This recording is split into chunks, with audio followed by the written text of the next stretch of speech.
also being taken now. Is 21 minutes to 9. The General Secretary of one of Britain's biggest unions faces a fight for his job next week. Left-wing challengers to Dave Prentice have accused UNISON of breaking its own rules by using the union's money and resources to support his campaign last year to be re-elected as General Secretary. They've told this programme the contest should now be rerun.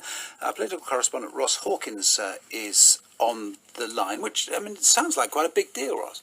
It certainly could be. I mean, it's exactly a year ago today, as it happens, that Dave Prentice won an election to carry on as Unison's General Secretary, and all the other candidates in that fight, in total 2 members of the union's National Executive Council and a senior official, are bringing complaints. And at the heart of them is this accusation. They say that Unison used its funds, its resources and property to campaign for Dave Prentice. The claims will be heard by the Assistant Certification Officer at the start of the coming week, and what matters is that she has the power to order elections like this one to be rerun. And central to the whole case is a secret recording. The claimants say it shows union officials in working hours discussing how to help Dave Prentice's campaign, which they say breaks the rules. Here's one of the complainants, John Burgess.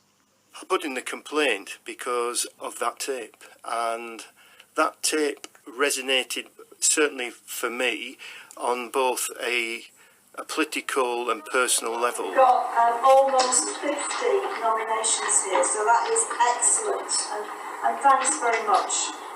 Dave's very, very pleased, and he's relayed that to me personally. The ordinary Unison member sitting on the omnibus listening to this and listening to Monday and Tuesday would come to one conclusion, and that conclusion would be this election needs to be rerun for the sake and reputation of Unison. And he told us he didn't think it would be feasible if that happened for Dave Prentice to stand again. He gets to test that argument at a hearing with some real teeth on Monday. What's the politics of this, Ross? Well, all the complainants are to the left of Dave Prentice. John Burgess says the union's not gone far enough fighting austerity. He says he counts John McDonnell as a personal friend who he's campaigned with in the past. And while Unison has supported Jeremy Corbyn, some on the left, frankly, haven't made much of Dave Prentice's tone. He's warned, for example, Labour looks as far away from power than at any point in his lifetime. Now, for Unison's part, it says it's resisting the complaints. It is confident of its legal position. It won't be commenting until we get a final decision.